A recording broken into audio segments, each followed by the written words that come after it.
अल्हम्दुलिल्लाहि रब्बिल आलमीन वस्सलातु वस्सलामु अला सय्यिदिल अंबियाइ वल मुरसलीन व अला आलिहि व अस्हाबिहि अजमईन अम्मा बाद।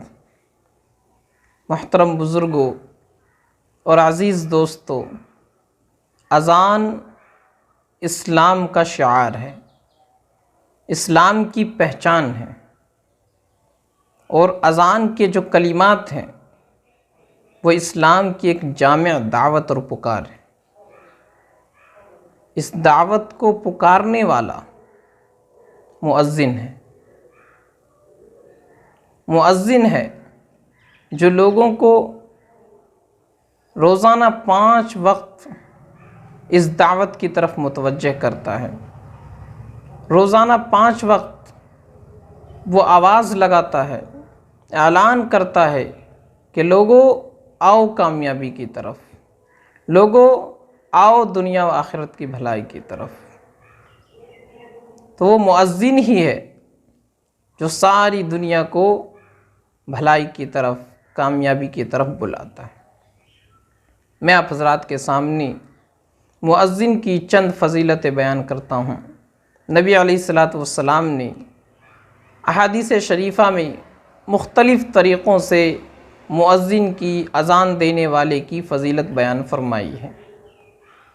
एक हदीस में आपने फरमाया कि जब मुअज़्ज़िन अज़ान देता है उसकी आवाज़ जहाँ तक पहुँचती है और जो जो चीज़ें उस आवाज़ को सुनती हैं वो सारी की सारी चीज़ें क़यामत के दिन उसके लिए गवाही देंगी। यानी अल्लाह के दरबार में उसकी अज़ान को सुनने वाले लोग, उसकी अज़ान को सुनने वाली चीज़ें ये गवाही देंगी कि अल्लाह तेरे इस बंदे ने तेरा नाम पुकारा था, तेरे इस बंदे ने लोगों को भलाई की तरफ बुलाया था, तेरे इस बंदे ने लोगों को कामयाबी की तरफ बुलाया था। ये गवाही देंगी वो चीज़ें, चाहे वो इंसान हो, चाहे वो जिन्नात हो, चाहे वो दूसरी मखलूक़ात हो। और एक हदीस में नबी अलैहिस्सलातु वस्सलाम ने फरमाया कि क़यामत के दिन सबसे ऊंची गर्दन मुअज़्ज़िनों की होगी। अल्लाह ताला उनको ये एज़ाज़ अता फरमाएंगे कि ये क़यामत के दिन सबसे ज़्यादा सरबुलंद होंगे, फ़ख्र से इनके सर उठे हुए होंगे।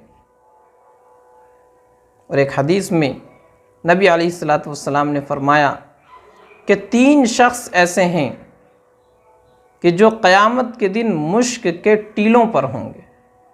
उनमें से एक शख्स वो भी है जो लोगों को अल्लाह की तरफ बुलाता था, यानी मुअज़्ज़िन भी है। और एक हदीस में नबी अलैहिस्सलातु वस्सलाम ने फरमाया कि जो मुसलसल 7 साल तक लोगों को अल्लाह की तरफ बुलाता है, यानी अज़ान देता है, तो उसके लिए अल्लाह दोज़ख की आग से बराअत लिख देते हैं। यानी दोज़ख की आग से उसका कोई वास्ता नहीं, वो दोज़ख की आग से बरी है। दोज़ख की आग और उसकी लिपट उसके जिस्म को नहीं लग सकती। और एक हदीस में नबी अलैहिस्सलातु वस्सलाम ने फरमाया कि अज़ान देने वाला और तलबिया पढ़ने वाला, ये दोनों शख्स जब अपनी कब्र से उठेंगे क़यामत के दिन, तो अज़ान देने वाला अज़ान देता हुआ, अज़ान पुकारता हुआ उठेगा और तलबिया पढ़ने वाला तलबिया कहता हुआ उठेगा। तलबिया जो हज का तराना है, लब्बैक अल्लाहुम्मा लब्बैक ला शरीक लक लब्बैक, तो अज़ान देने वाला अज़ान पुकारता हुआ उठेगा, तलबिया पढ़ने वाला तलबिया कहता हुआ उठेगा। तो ये मुअज़्ज़िनों की फ़ज़ीलत है, अज़ान देने वाले की फ़ज़ीलत है। उसका राज यही है कि अज़ान इस्लाम की एक जामिया दावत है और इस दावत को पुकारने वाला लोगों तक इस दावत को पहुंचाने वाला ये मुअज्जिन है। इसलिए अल्लाह के नबी सल्लल्लाहु अलैहि वसल्लम ने उसकी फ़जीलतें बयान फरमाई है, अल्लाह ने उसको ये मकाम अता फरमाया है। ये तो मुअज्जिन की फ़जीलत है। लेकिन हमारे मुआशरे में मुअज्जिन को क्या मकाम दिया जाता है? अज़ान कहना कैसा समझा जाता है? अल्लाह की पनाह, हमारे माशरे में समझा जाता है कि सबसे हक़ीर, सबसे कमतर अगर कोई है तो मुअज्जिन है। हमारे समाज में, हमारे माशरे में अज़ान देना सबसे हक़ीर पेशा समझा जाता है।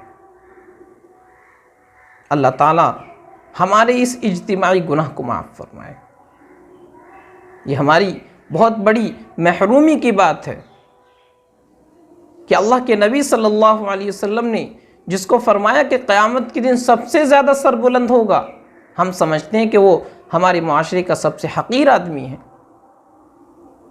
जिस अमल पर अल्लाह तबारक व तआला ऐसे ऐसे अजर के वादे फरमा रहे हैं, जिस अमल पर अल्लाह तबारक व तआला दोज़ख की आग से बरात लिख रहे हैं, हम उस अमल को सबसे मामूली समझ रहे हैं। ये हमारी महरूमी है, बदकिस्मती है। मेरे अजीज़ों, हमें और आपको चाहिए कि हम उलमाए किराम की, अइम्मा हज़रात की, मुअज्जिनीन हज़रात की कद्र करें, उनके मर्तबे को पहचानें, उनके मर्तबे को समझें। अब तक जो हमसे कमी कोताही हुई है उनके हक़ में, अल्लाह उसको माफ़ फरमाए और आइंदा उनके मकाम और मर्तबे के मुताबिक उनके साथ हमें मामलात करने की तौफ़ीक़ अता फ़रमाएँ। व आखिर दावाना अनिल हम्दुलिल्लाहि रब्बिल आलमीन।